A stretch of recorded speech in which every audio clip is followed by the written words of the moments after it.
Hello guys, welcome back. This is week 12, video 2. And to begin, I want to continue our conversation about two-tailed tests. Remember, you can always tell from the alternate hypothesis if a test is one tail, two tail, those are the only options, left tail, right tail, or two tail. You can always tell directly from the alternate hypothesis. If the alternate hypothesis has a less than, then you're looking at a left tail test. Your area is going to be on the left. You'll have a negative test statistic. If your alternate hypothesis is greater than, that's a right tail test. You think the population parameter is bigger than some value. Both of those are one-tailed tests, and that's the kind of test that we learned about first. The new thing that we're talking about now are two-tailed tests. Two-tailed tests happen when the alternate hypothesis says not equals 2. In other words, we do a two-tailed test whenever we're testing for a difference or some kind of change. We don't specifically think less than or greater than, we just think it's changed. We did an example last time of a two-tailed test involving IQ. And the key word here in this problem that lets you know it's a two-tailed test is this word right here, different. We're testing to see if musicians have a different mean IQ. Not necessarily bigger or smaller, just different from. Because of that, when we find our p-value, we're looking at the two-tail version of this. This one uses the t-distribution because it's about means. Go back. If you forgot about the t-distribution, take a look at week 10. I think it's week 10. Actually, let's take a look together. I can't remember which week it is, so let's look. In my notes, I think it was week 10. Yeah, week 10. Confidence intervals for mu. Right here, the t-distribution. If you've kind of forgotten a little bit about this whole t-distribution thing, go back to week 10 and take a look at those notes.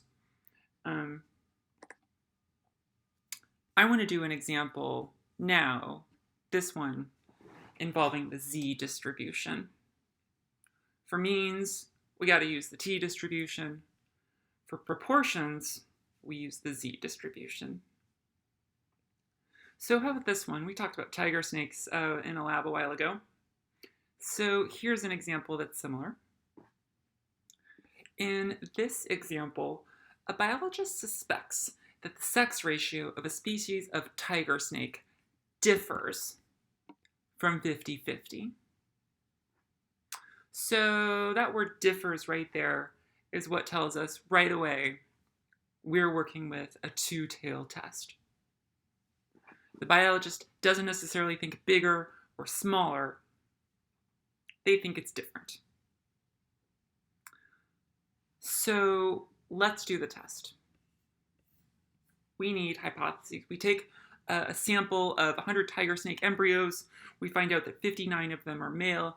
Does this provide strong evidence to support the biologist's claim that overall, for the entire population, the ratio differs from 50-50?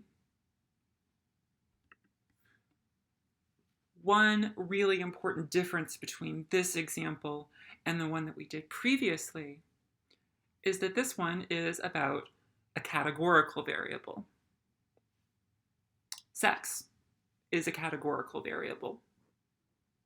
And in this case, we're wondering, remember, the alternate hypothesis is easier to get first. In this one, we're wondering, do we have evidence that the proportion of male tiger snakes is not equal to 50%? That's literally what we're testing. We wonder, if that ratio differs from 50-50. In other words, 50% male, 50% female. Once you've got the alternate hypothesis, you know what the null hypothesis has to be right away too, because it's always a statement of equality. Here, that means P has to be equal to 0.5. The null and the alternate are always opposites of each other, so if you know one, you automatically know the other. For our test statistic, since this is a test about proportions, we'll be using all of the information for P hat and P. If you forgot how this is review. If you forgot how this stuff works, go back to week 11. What the heck? Let me show you. If you can't remember this technique, check out week 11. Hypothesis tests for proportion. These examples. We're doing something very, very similar to this. In fact, look, there's our null hypothesis right there. Here, on this example, for the z-score, our observed is a sample proportion, p hat. And looking at my sample, I see that there were 59 out of 100, in other words, 0.59.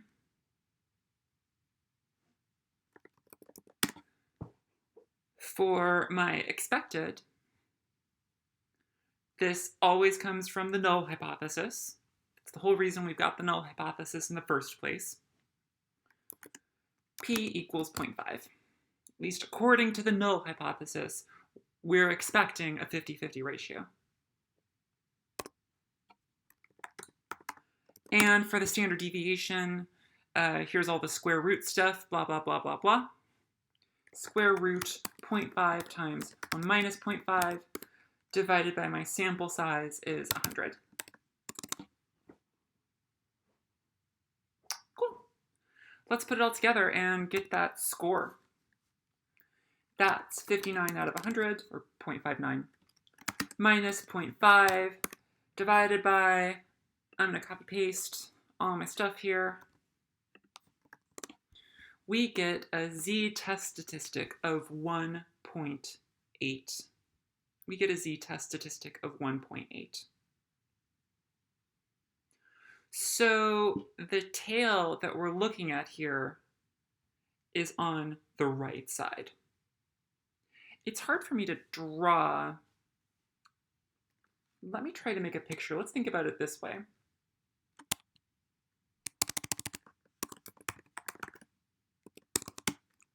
We know that 0 is going to be in the middle of the distribution. 0 is in the middle of the z distribution. And my test statistic here was 1.8. Over on the positive side. So the tail area for this is going to have to be the stuff on the right side. In other words, this stuff here.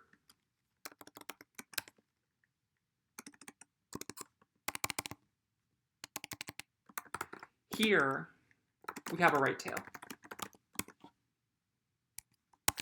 Since test stat is positive. It's not a right tail test. It's not a right tail test. It's a two tail test.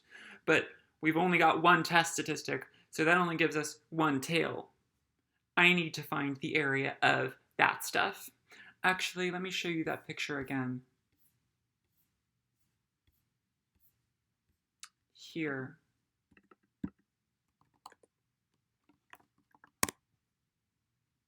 Oops. Too much.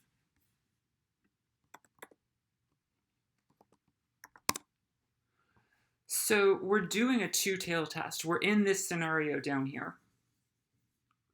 But of course, we've only got one test statistic. For us, it was 1.8. So the tail that we get right away is this stuff here. We're looking at the right tail. When we take a look at the z-table, we're going to be finding the area of the right tail. But even though we've only got one test statistic, we still want to think about the area for both of them on both sides. And that's okay, it's easy to do. We just need to take whatever area we got and multiply it times 2. I'm going to take this stuff over here and multiply it times 2 because there's got to be both of them on both sides. Let me show you. Back to our test here. I've got this tail area. I'm going to look it up on the table. Oops. Let's go to the Z table. This is your book. Distribution tables. Here's the Z one. I'm looking up 1.80. The area below it is 0.9641. So for us, our tail area is 1 minus 0.9641. In other words, that right tail area is 0.0359. But we're not quite done. It's not quite the end. Remember, this is a two-tail test. We know that from the alternate hypothesis. So let's take this right tail area that we got and multiply by 2. No problem. Multiply by 2. I've got 2 times 0.0359.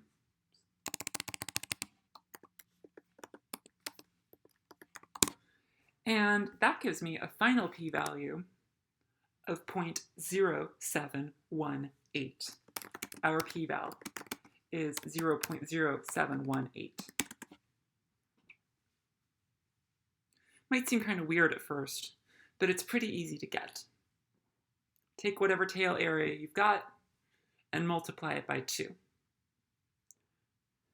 In the previous example with the t distribution, we didn't really have to worry about this very much because the t distribution automatically tells you both one tail and two tail. Here, we just do the extra step of multiplying by 2.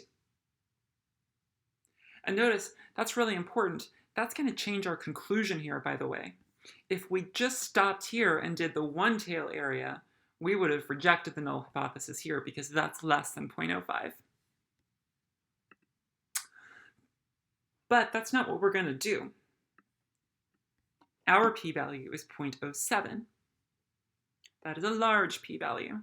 So we are going to fail to reject the null hypothesis. Oh, put this in the wrong section.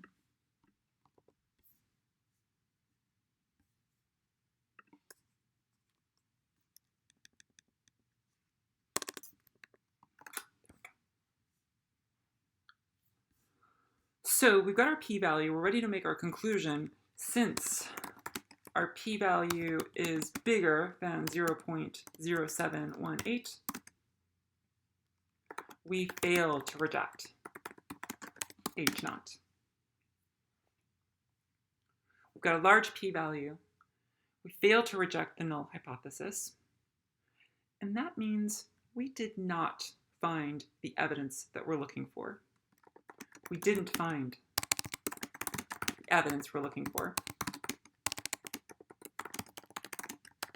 to support the alternate hypothesis that the proportion of male snakes is greater than 50%. Remember our alternate, differs, pardon me, differs from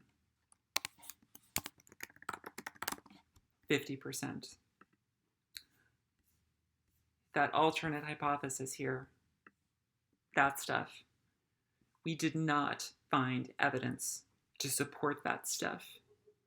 We didn't find evidence, strong evidence, that the proportion of male tiger snakes is not equal to 50%. So in other words, as far as we can tell, There's no strong evidence that the gender ratio is not 50-50. The end.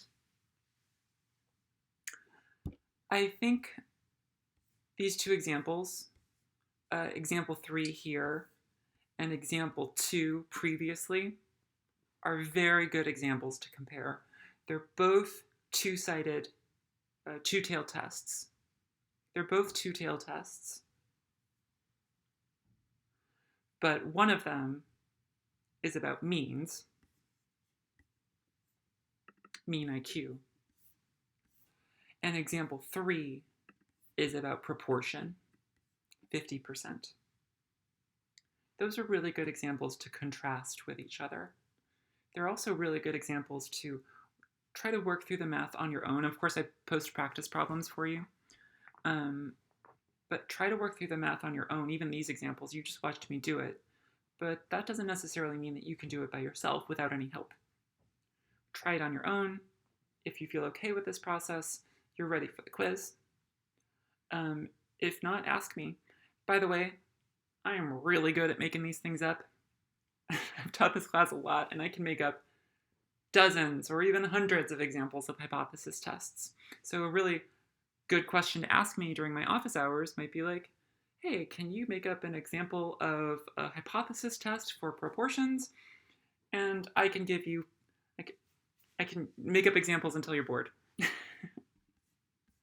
You'll get bored before I do, I promise. Okay. So there's one other new technique, new concept that I want to talk about in this video, and this will be the last thing that we do for this week. I think this is a really interesting topic. And if you check the reading, I've assigned some reading about it too. Errors in hypothesis tests. This is one of my favorite, if I had to pick maybe my single favorite topic in this class, it's probably this one. I think it's super interesting. We're going to think about it both this week and next week. Remember, hypothesis tests allow us to ask a question about a population or to investigate a claim. Is the gender ratio different from 50-50? Do we think the mean IQ is bigger than 100? Is there evidence that the mean height is less than 5'4" or something like that? Hypothesis tests are criminal trials. They're formalized procedures for answering a question about a population. But remember, ultimately, this whole process is based on sample information, random sample information. And that's a problem.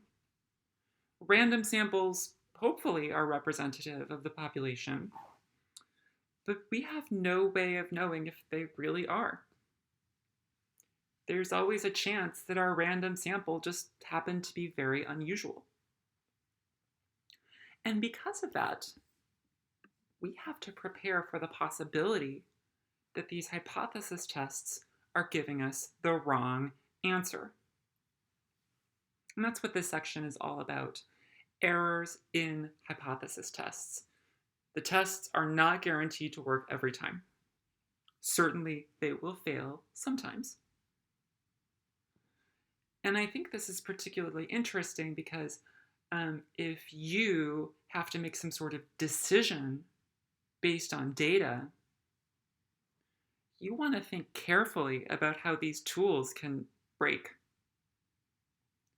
I have a lot of really interesting examples of this in the real world, I think. One of my best friends is an enforcement officer for the EPA.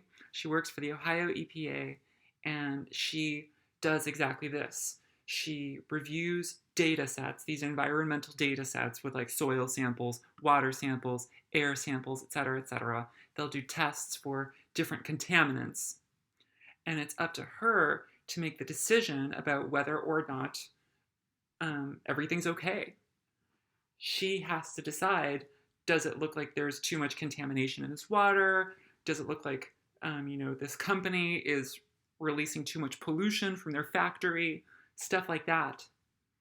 And the data that she's working with is never perfect. There's no way for her to know for sure what the right answer is. So she does hypothesis tests in her actual work, and she uses them to make decisions about what to do. Like, are we going to say that the company is okay to keep doing whatever they're doing? Are we going to say that we need some sort of cleanup? Should somebody receive a fine? Those can be hard questions to answer sometimes, and I think that this topic is really interesting for that reason. So, errors in hypothesis tests. There are two ways this can happen. There's only two kinds of errors, which makes it a little bit easier for us to deal with. Remember, there's only two ways that a hypothesis test can end. Think about it. In every single hypothesis test, either we reject the null hypothesis, or we fail to reject the null hypothesis. It's always one of those two. So each one of those is associated with an error type. And since mathematicians are very clever people, it's a joke, that's subtle humor. I'm not like laughing, but that's funny. You should laugh with me. They're called type 1 and type 2 errors. And here they are, they're on the screen right now. We also sometimes call them false positives and false negatives. A type 1 error is a false positive. And specifically, it's when we reject the null hypothesis, but we shouldn't have, because the null hypothesis was actually true. We call that a false positive because rejecting the null hypothesis is kind of the thing that we're hoping to do. That means we've got a statistically significant result. If we reject the null hypothesis, we say, aha, we've got evidence to support our claim. But maybe that's wrong. And that's what a type 1 error is all about. Type 1 error, false positive, means we reject the null hypothesis. In other words, we get a positive result. But we should have done that because the null hypothesis is true. Type 2 error is the other way around. Type 2 error is the mistake we make when we fail to reject the null hypothesis. But we should have rejected the null hypothesis because it's false. We call this a false negative. We got a negative result. In other words, we don't think we should reject the null hypothesis. We didn't find evidence to support our claim, but actually our claim was correct. To help keep these things sorted out, I like to teach students to use a table that we're going to make together right now. I think this is a really helpful way for organizing your mind about what's going on with these error types. There's a very similar table in your book. Here's an easy way to remember. I'm going to fill this in right now with you. It's not complete right now. I've got a table. On the one hand, we've got the conclusion of the test. Remember, there's only two. Either we reject the null hypothesis or we fail to reject the null hypothesis. But just because that's the conclusion of the test, that doesn't necessarily mean that that's what's actually happening in reality. So we need to compare that stuff to what's really going on. Keep in mind, we'll probably never know for sure what's going on in reality. If we did, we wouldn't have to do the test. We can still imagine how the test would go wrong. There's only two possible options. Either the null hypothesis is true, or the null hypothesis is false. Just because we reject the null hypothesis or fail to reject the null hypothesis, that doesn't necessarily mean that that was the correct thing to do. Maybe take a second. This might be a really good spot to pause. If we were in class together, I would have you guys pause for a second and try to complete this table. You can look back in the video to remind yourself of what these error types. We've got 4 spaces here. Here's a spot, here's a spot, here's a spot, here's a spot. One of them is a type 1 error, and one of them is a type 2 error. Can you guess where they go? Not guess. Can you use your brains to logically deduce where they should go? All right, let's talk about it. Let's think about them one at a time. For this first spot that I've just highlighted, if we're in this situation, it means that our hypothesis test rejected the null hypothesis, but the null hypothesis is true. So that means we did the wrong thing. It doesn't make any sense to reject a true null hypothesis. That's an error. And specifically, this is a type 1 error. We reject the null hypothesis, but we shouldn't have because it's true. That's a type 1 error. Okay, how about this one?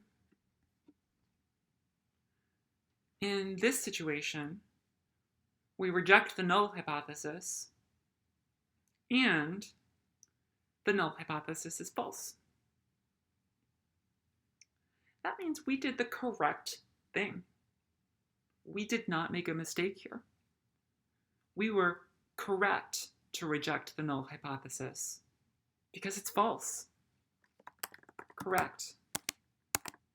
In other words, no error. There was no mistake made here. How about down here? This spot. If we're in this situation, that means we failed to reject the null hypothesis, and the null hypothesis is true. So, sounds like we did the right thing. This one's correct also. In other words, no error here. If we fail to reject the null hypothesis, and the null hypothesis is true, that means we did the right thing. We shouldn't reject the null hypothesis. It's right. So lastly, you guys know it has to go here, but let's think about why it makes sense. If we fail to reject the null hypothesis, but the null hypothesis is false, then that means we did the wrong thing. This is a type 2 error. We made a mistake. We should have rejected the null hypothesis, but we didn't. If you can keep this simple table in your head, it's really easy to remember what false positive and false negative mean, what type 1 and type 2 error means. You really just have to ask yourself 2 questions. What did the test conclude? And what was actually true?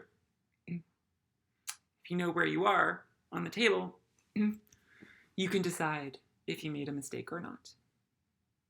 And I think the interesting stuff with these things is what they mean practically. So let's do a real example. This one is similar to an example we did recently. Let's suppose that I, Professor Miller, am proposing a change to the faculty handbook. In order for that proposal to be a success, in other words, in order for my idea to be included in the faculty handbook, that means that when we take a vote in the faculty meeting, at least 2/3 of the faculty will have to support me. That's actually true. But let's say that, I don't want to rush into this, and before I put it up for a real vote, I want to kind of get a little survey or a little feeling in advance to see if people support me.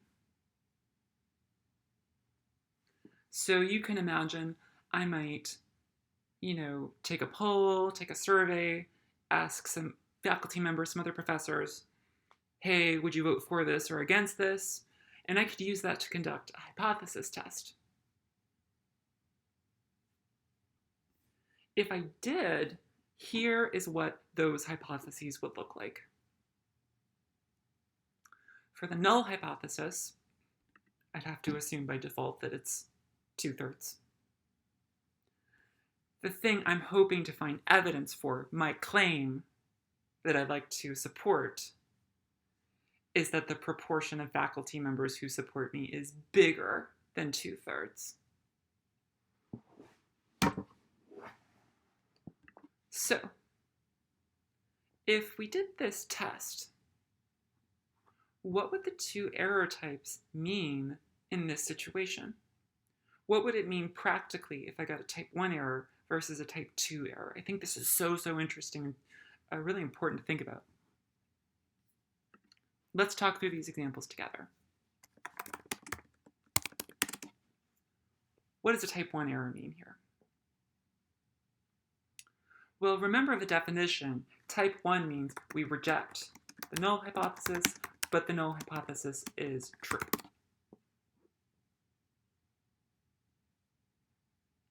So, in other words, i.e.,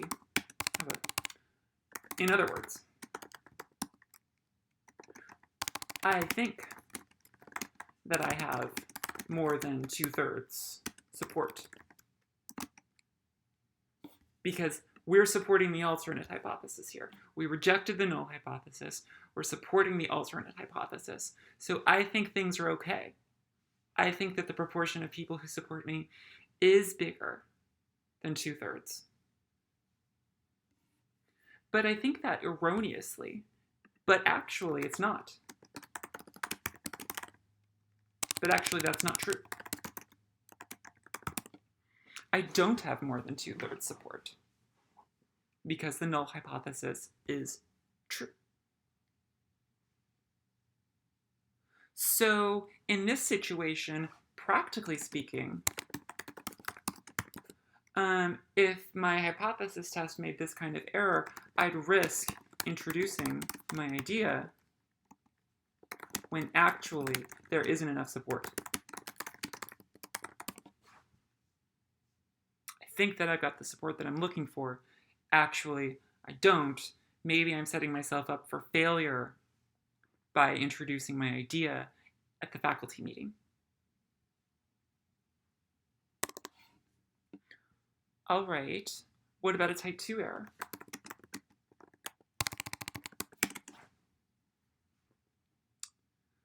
Remember, in a type 2 error, we failed to reject H0. But H0 is false. We should have rejected it. So in this situation, in other words, I don't think that I have more than 2/3 support. I failed to reject the null hypothesis. I didn't find evidence to support my claim. I don't think that I found a positive result. I don't think I've got enough support. But actually, I do have enough support.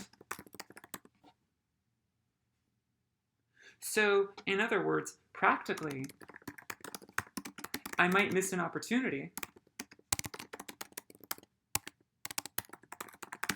to introduce a successful proposition.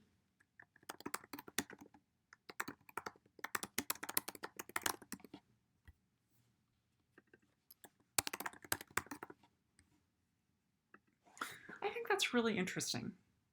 Both of these describe scenarios in which the hypothesis test has gone wrong, but they each mean something quite different in terms of how it's gone wrong. On the one hand, for a false positive, I go into the meeting and I think it's going to work, but actually it fails. On the other hand, I don't think it's going to work, so I miss an opportunity that would have succeeded. These two examples, maybe you could argue either way about which one's worse. But I'm going to show you some examples where it seems pretty clear that either type 1 is worse or type 2 is worse. It's, I guess, always up for interpretation about what worse means, but it's a really interesting thing to think about. You have to keep in mind your hypothesis test could fail. What does that mean practically speaking? Especially if the consequences of your decision could maybe hurt somebody. You'd want to think carefully about how that could play out. And to give you guys some practice, I'm going to do a couple more video examples, but I want to give you the opportunity to think about them on your own first. So I'm going to stop this video here. If you take a look at my notes online, you'll see a couple of examples below this in the notes. I want you to think about those on your own for a second first. I'm describing some hypothesis tests, and I want you to just reason through, just like we did here, what would type 1 and type 2 errors mean, practically speaking, in that context. Not just the definition of the error, but literally what we think is going on about that particular situation. How might that affect our decision-making process? I'll make another short video tomorrow to answer those questions. But now take a look at those, try them out, and see if you can decide which one you think is worse. Okay, guys. Oh, here we go. Look at me. Almost forgetting the secret video question. And I'm looking around in my room for an object that would be a good answer to the secret video question. And I see some questionable choices. How about...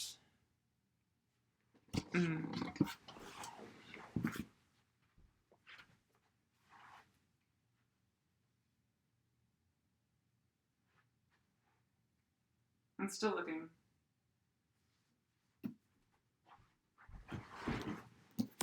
Machine learning. The answer to today's secret video question is machine learning. Just a really cool topic, by the way. And this is a good book. Machine learning is the answer to today's secret video question. All right, guys. See you tomorrow. I'll make come to my office hours, ask me questions, or just talk about stuff. See you then.